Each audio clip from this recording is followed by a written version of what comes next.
Jail में रोहन और चिंकू नाम के कैदी के बीच लड़ाई हो जाती है। लड़ाई बहुत बढ़ जाती है और रिंकू चिंकू को एक जोरदार किक मार देता है, जिसके बाद चिंकू फर्श पर गिर जाता है और वो फिर नहीं उठता क्योंकि उसकी मौत हो गई थी। डिटेक्टिव जे तुरंत वहां पहुंच जाता है और पूरा मामला देखता है और वो देखते ही समझ जाता है कि उसकी मौत उस किक की वजह से नहीं बल्कि किसी और कारण से हुई है। चिंकू की मौत किक की वजह से नहीं हुई है बल्कि कुछ अलग ही कारण है इसकी मौत का। डिटेक्टिव जे ने ध्यान से देखा, उसके होठ हरे हो गए थे। डिटेक्टिव जे ने और ध्यान से देखा और उसके पास खाने की एक प्लेट भी पड़ी थी और उसके पास एक चूहा भी मरा पड़ा हुआ था। इससे डिटेक्टिव जे समझ गया कि उसकी मौत जहर से हुई है और वो जहर इस खाने में मिला हुआ था, जिसे खाकर चिंकू भी मर गया और ये चूहा भी। यहाँ जो खाना बनाता है और जो आदमी हर कैदी को खाना देता है, मुझे उनसे बात करनी होगी, तभी कुछ पता चलेगा। डिटेक्टिव जे ने कुक और उसकी मदद करने वाले आदमियों से एक एक करके पूछताछ की तो चिंकू नाम का आदमी कहता है, सर मैं तो सिर्फ खाना लाता हूँ, बनाता नहीं हूँ, मुझे नहीं पता खाने में क्या मिला था सर, मैं बेकसूर हूँ। डिटेक्टिव जे ने मोहन से पूछा। मोहन वो कुक था जो सबके लिए खाना बनाता था। तो मोहन कहता है, सर मैं यहाँ सभी के लिए खाना बनाता हूँ, पर मैं कोई आज से काम थोड़ी कर रहा हूँ। मुझे तो 10 साल हो गए हैं और भला मैं क्यों ऐसा करूँगा? मेरी कोई दुश्मनी थोड़ी थी चिंकू से। मैं तो अपने काम से काम रखता हूँ, मुझे उन चीजों से कुछ लेना देना नहीं है सर। डिटेक्टिव जे ने चंपक नाम के आदमी से पूछा तो वो कहता है, मैं तो सुबह से बगल वाले सेल में सफाई कर रहा हूँ, मुझे कुछ नहीं पता सर, मैं एकदम बेकसूर हूँ। डिटेक्टिव जे पहले रसोई में जाता है जहाँ खाना बनता है। वो उसकी अच्छे से जांच पड़ताल करता है और उसके बाद वो वहाँ जाता है जहाँ खाना रखा जाता है। वहाँ वो भी अच्छे से देखता है और उसके बाद वो पास वाले सेल में जाता है और उस सेल को भी अच्छे से देखता है और समझ जाता है कि कौन झूठ बोल रहा है। क्या आप बता सकते हैं कि इन तीनों में से कौन झूठ बोल रहा है? सोचिए और बताइए। झूठ चंपक बोल रहा था। आपने उसकी बात ध्यान से सुनी हो तो उसने कहा था कि वो सुबह से पास वाले सेल की सफाई कर रहा था, तो फिर ये सेल इतना गंदा कैसे पड़ा था? अगर वो सुबह से सफाई कर रहा था तो सेल इतनी गंदी नहीं हो सकती। इसका मतलब चंपक झूठ बोल रहा है। डिटेक्टिव जे ये बात समझ जाता है और उसे एक तमाचा मारता है और चंपक अब अपना गुनाह कबूल लेता है। हाँ, मैंने आपसे झूठ बोला था, मैं उस समय सफाई नहीं कर रहा था, बल्कि मैंने उस समय चिंकू के खाने में जहर मिला दिया था, जिसे खाकर उसकी मौत हो गई। क्यों किया था तुमने ऐसा? क्या दुश्मनी थी तुम्हारी उसके साथ? क्योंकि उसका और मेरा एक दिन झगड़ा हो गया था और हमारे बीच बहुत बहस हुई थी, इसीलिए मैंने उसको मार दिया। वो मेरा उस दिन से दुश्मन बन गया था सर। गलत किया तुमने और अब की इसकी सजा भी भुगतोगे।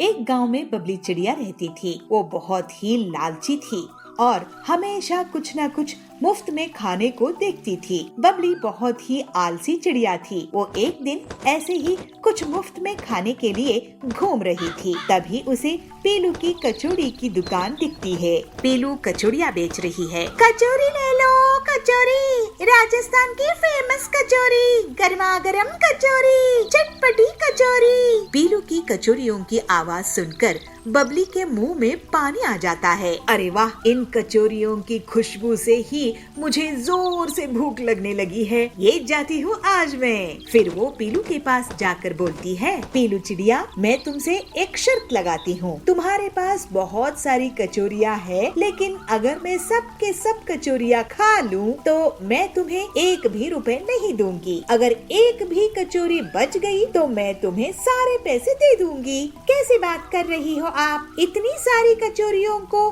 पहलवान लोग भी नहीं खा सकते, ये ना मुमकिन है ही नहीं। आपसे 2 गुना दाम लूंगी अगर मैं जीत गई तो।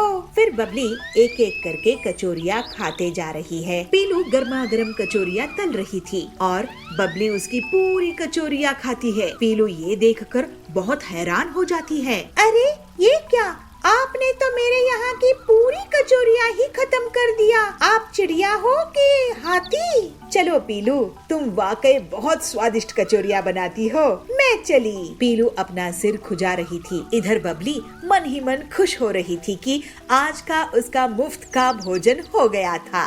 फिर पीलू अपने घर जाती है। उसकी माँ सुंदरी उसे कहती है, अरे ऐसे कैसे शर्त हार गई तू पीलू? कल उस चिड़िया को फिर से बुला, मैं देखती हूँ वो कैसे मुफ्त का खाकर जा सकती है। रहने दो माँ, एक दिन का घाटा अपन सह सकते हैं। कल भी अगर वो पूरी कचौड़ियाँ खा जाएगी तो हम तो लुट जाएंगे। नहीं नहीं, अब तो ये हमारी नाक का सवाल है। उसको तो मैं सबक सिखा के ही रहूंगी। मेरी बेटी को शर्त में हराती है, मुफ्तखोर कहीं की।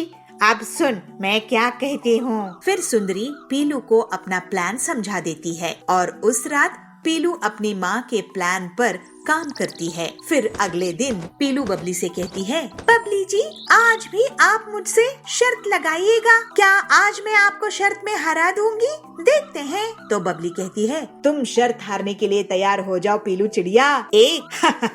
अब तो तुम पागल हो चुकी हो। फिर बबली पीलू की दुकान के पास जाती है और एक कचौरी को देखकर उसके होश उड़ जाते हैं। वो कचौरी एक कार की जितनी बड़ी थी। तो बबली कहती है, अरे ये क्या है? चलो मैं तुम्हें दिखा ही देती हूँ कि बबली भी क्या चीज है। जोश जोश में बबली कचौरी में चोंच मारने लगती है, लेकिन बहुत जल्द ही उसकी चोंच घायल हो जाता है और वो कचौरी को आधी भी नहीं खा पाती है। बबली हार मान जाती है। मुझे माफ कर दो पीलू, मैं मुफ्तखोरी में अंधी हो गई थी। अब से मैं ऐसा कभी नहीं करूँगी। ये लो तुम्हारे पूरे पैसे। इस तरह से पीलू की मेहनत और सुंदरी की समझदारी से बबली अपना सबक सीख गई। फिर पीलू एक कुल्हाड़ी से कचौरी के छोटे छोटे टुकड़े करके बेचने लगी। पीलू की दुकान जल्द ही बहुत फेमस हो गई और सुंदरी भी अब ईमानदारी से रहने लगी। कदमपुर देखने में बहुत सुंदर गांव था। उस गांव में रिया और प्रिया नाम के सास बहू रहते थे। सास घर की कारोबार संभालती थी और बहू टीचर की काम करती थी। शुरू में सास बहू में बहुत अच्छी मेल जोल थी। जिस दिन से बहू ने काम करना शुरू कर दिया तब दोनों की मन में थोड़ी सी दूरी पैदा हुई। एक दिन रिया बहुत हड़बड़ी से तैयार होते हुए, अरे टाइम कितना हो गया, अरे मैं लेट हो गई, अभी टिफिन भी तैयार नहीं हुआ, स्कूल की टाइम हो गई है ना, हर दिन मैं स्कूल के लिए लेट हो रही हूँ। ऐसे ही और 4 दिन चलते रहे ना, नौकरी खोना तो गारंटी है। कहते बड़बड़ाती रहती है तो सास कहती है, अरे बहू क्या मेरे पास 4 हाथ है, जब तुम रेडी हो जाओगी तब तक मैं नाश्ता तैयार कर दूं। थोड़ा समय तो लगेगा ना, इतने में तुम पहाड़ सर पे उठा के क्यों नाच रही हो? अरे ऐसी बातों को कोई कमी नहीं है, जितना चाहे उतना करोगे बात आप, और 1 घंटे में सारा काम निपटा के काम ही क्या बचता है, नींद करना ही ना। मगर मेरा ऐसा नहीं है ना, अब शुरू करूंगी तो स्कूल जाने के बाद सब बच्चों की ची ची पी पी सुनते हुए मेरे सर फटा जा रहा तो भी उनको समझा के ही पाठ पढ़ाना पड़ता है। कहते बड़बड़ाते रहती है तो सास टिफिन ले आके उसके सामने रखती है। उसको खा के अपनी बॉक्स उठा के पूरी गुस्से में हड़बड़ी में रिया स्कूल के लिए निकल जाती है। जैसे ही बहू स्कूल के लिए निकल जाती है, प्रिया की दोस्त पंकजा घर में आती है। प्रिया क्या तुम्हारी बहू काम के लिए निकल गई? ये क्या बात हुई प्रिया?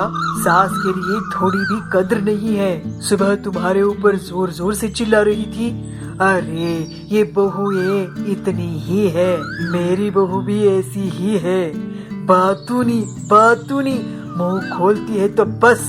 कहते हुए पंकजा मीठी मीठी बातें करते हुए प्रिया को अपनी जाल में फंसा लेती है। उतना ही नहीं, प्रिया के घर में ही पेट भर नाश्ता करके घर के लिए जो चावल दाल चाहिए उसे भी ले जाती है। इस तरफ स्कूल में रिया अपनी दोस्त संध्या के पास लंच टाइम पे बात करते हुए संध्या पूछती है, अरे रिया, सास ने क्या दिया है डिब्बे में? तुम्हारी सास बहुत हेल्प करती है ना कामों में। अरे ओ क्या मुझे हेल्प करेंगे, मैं मेहनत से काम करके जो सैलरी आती है उनके हाथों में रखती हूँ तो वह मेरे ऊपर ही बड़प्पन दिखाते हैं। देखेंगे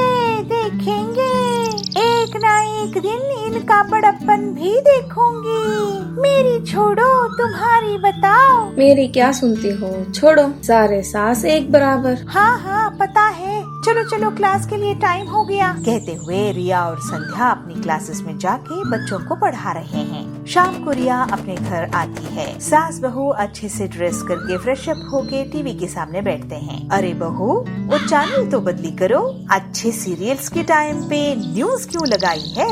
अरे आप क्या कुएं का मंडकी बन के रहोगे?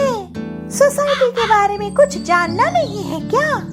जब देखो सीरियल सीरियल, उसको देखते ही ना आप ऐसे बन गए हो। सास को बहू नहीं राज आती, बहू को सास नहीं राज आती। कहते हुए दोनों बात करते करते थक के खाना खा के सो जाते हैं। दोनों अपने अपने कमरे में सोए हैं। उसी समय में एक महान चोर उनके घर में घुस जाता है। वह चोर घर भर पैसे के लिए ढूंढ रहा है। वह शब्द सुन के दोनों जाग जाते हैं। दोनों को घबराहट शुरू हो जाती है। दोनों भय से घबराए हुए एक कोने में आके बैठ जाते हैं। धीरे से रिया बोलती है, अरे सासू माँ, घर में चोर घुस आया है, मुझे डर लग रहा है। कोई बात नहीं रिया, वो अकेला है, हम दो हैं, तुम चिंता मत करो, मैं हूँ ना। कहते हुए दोनों बड़ी सी पत्थर हाथ में लेके उसके ऊपर छलांग मार के उस पत्थर से उसके सर फोड़ देते हैं। दर्द के मारे चिल्लाते हुए डरते हुए चोर वहाँ से भाग जाता है। हाँ हाँ, थैंक्स सासू माँ, अगर आज आप नहीं होते तो मेरी स्थिति क्या होती? अरे हाँ बहू, मैं भी तो बूढ़ी हूँ, अगर मैं अकेली होती तो क्या करती? कहते हुए दोनों एक दूसरे के गले लगते हैं। आई एम सॉरी सासू माँ, इतने दिन आप बड़े होने का मान नहीं रखा मैंने। आज हम दोनों साथ में हैं, इसी वजह से वो भाग गया चोर। हाँ प्रिया, इतने दिन मैंने भी कहाँ समझा, तुम्हें तो मैं गैर ही मानती थी। सासू माँ, हम दोनों में कोई बड़ा कोई छोटा नहीं है, आप घर संभालती है ना, इसीलिए मैं काम पे जा पाती हूँ। अरे बहू, तुम और मेरा बेटा काम कर रहे हो, इसलिए कोई बाधा के बिना घर अच्छे से चल रहा है। हाँ सासू माँ, हम दोनों एक हैं।